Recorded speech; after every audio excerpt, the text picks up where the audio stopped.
The movie starts with a flashback. A scarecrow was standing in between the fields on a sunny day. Two little girls were playing in the courtyard, one chasing the other. They both fell on the heap of dry grass laughing. Then they started playing hide and seek. Laura went in to hide while Carol started counting. When she began to find Laura, she called her name and entered the garage where she found Laura lying deceased with blood all around her. Suddenly, she happened to see a fierce-looking hound ready to attack her. She got into the car and at once locked herself in. The dog tried to attack her from every side of the car. She started blowing the horn and crying hysterically. 20 years later, a woman is giving birth to a child in a hospital. Carol and Dr. Mathias are assisting her in childbirth. Carol hands over the baby to the mother, who is finally relieved. Her husband stands beside her holding her hand. When they finish the procedure, Carol goes out. A fellow doctor, Samir, calls her from behind and informs her that they are out of insulin, antibiotics, and morphine. At this, Carol says that they only have aspirin, and a new team should be arriving. Samir asks her about the party at night, to which she replies that she would not come to the party as she has a long journey tomorrow.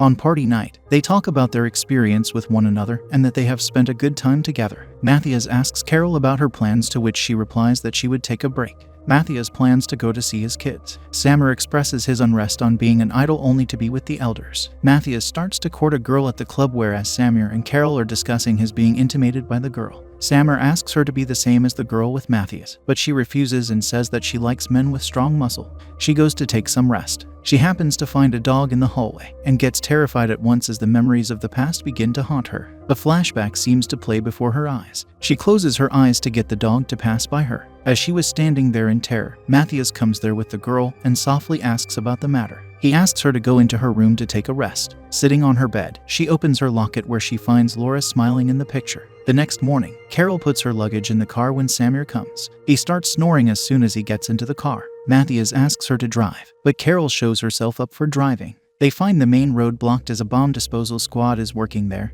and it is closed for 3 hours. Mathias suggests that they should take an alternate route to get on the main road, as they have to travel miles to reach their destination. They agree. Samir and Mathias start to argue as they happen to lose their way. On moving a little forward, they find a workshop. Samir goes to a man working there to ask for the right way. Mathias follows him, leaving Carol behind. She gets out of the car and notices a rusted frame of a car and a little girl on a swing with the bandage on both of her eyes. She feels strange. When Samir comes with the right map, they leave. Mathias and Samir start to argue as usual, and Carol lies down on the back seat, putting headphones in her ears. On their way, they are attacked by some armed men who cover their faces with masks. One of them breaks the window glass and drags Carol out to put her into a cage. After Carol, they take Samir to the cage while Mathias tries to escape by running, but gets shot in the leg.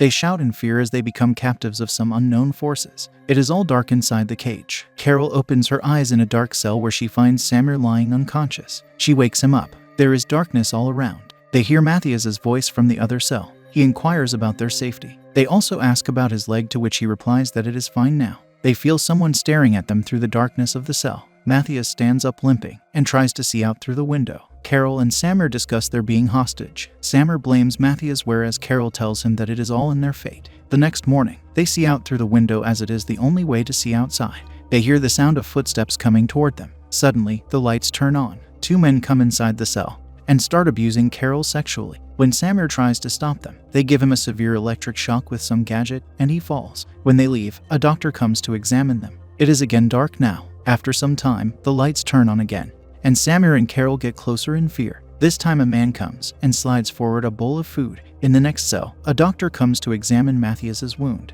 When they leave, the lights turn out. Mathias tells Carol that the kidnappers don't want them to die as they cure their wounds and give them food. Carol lies down on the mattress beside Samir, who spreads his arm to console her. Suddenly, the telephone rings and the doctor comes to attend to the phone. Lights open and 2 men come to take Samir, dragging behind them. Carol and Mathias cry in despair. After some time, they come with closed boxes in their hands, and a man comes dragging Samir's deceased body on a wheeled stretcher. Samir's body is all torn open with no organs in it. Carol starts crying and vomiting at this dreadful sight. She sees men giving boxes to a man and receiving money in return. She begins to weep bitterly. Carol has a nightmare about Laura. In her dream, she finds herself all alone in the cell with the door open. There is nobody else in other cells. When she goes out, she finds her sister stuck inside a room. One of the kidnappers lets the dog inside the room. She runs to save her, but she is in vain. Carol wakes up in horror. She hears something from outside. When she peers out, she finds a jeep of the same soldiers whom they met on their way. She calls for help loudly, but there is a loud noise from machines outside.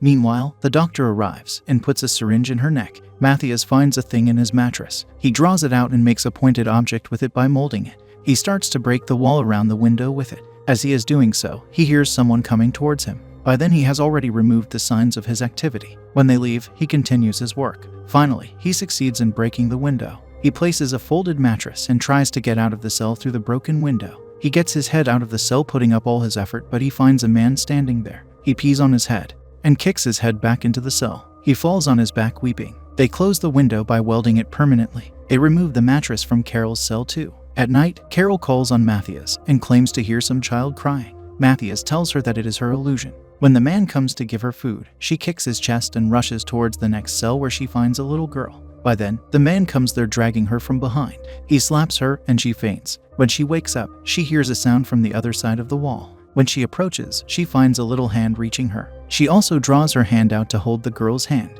There is a band on her wrist. Her name, Anna, is written on it. The accursed phone rings again, and they get away in terror. The doctor comes to receive the call as usual. On his cue, two men enter the cell opposite to Carol's and take the man dragging. Carol is weeping. The phone bell rings for the third time and the doctor comes again to attend to the call. This time they come to take Carol. As they carry her away, Matthias is shouting for her. She sees the body of the man whom they bring before her. They take his body away and try to put her on the stretcher, which is all covered with blood. As they leave, the doctor approaches her eyes. Carol picks a knife from his equipment and stabs it into the doctor's neck. He passes away there. She runs out to Matthias and tells him that she has eliminated the doctor. She sees three men from the window. They are talking and drinking. She assures Anna that she will come to rescue her. She runs to the door from where they all come and go. There she finds chained up hounds. She hardly finds her way to the next door, which leads to the stairs. She gets into the kitchen. A bulky lady is cooking there. Carol stabs her in the stomach, but the lady holds her by her neck. At this, she hits a pan on her head. Carol eliminates her by dipping her head into a blood-filled pot. She goes out and observes the men, busy talking and drinking.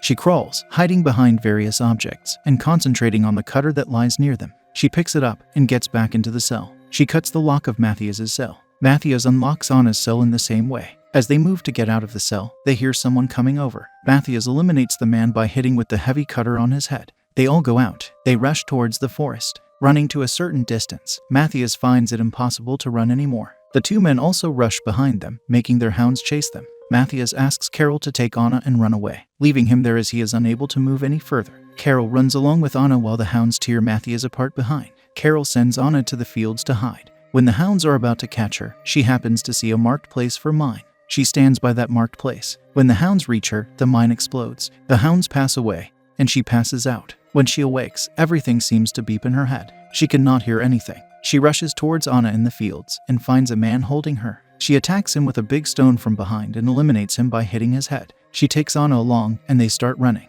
The other man fires at them from a distance, but they escape. They lie down, holding their breath. The man passes by them in the fields. When he gets away, they start to run again. But this time, they get caught and the man shoots Carol in her stomach. He hits her wound with the gun. She pierces his foot with a pointed piece of wood. He falls, dropping his gun. Carol picks up the gun and shoots him in the eye. By then, troops come over and take them in their jeep. Carol is half conscious now. She can see Anna with her half-closed eyes. In Anna, she is seeing her sister Laura. Carol smiles, closing her eyes.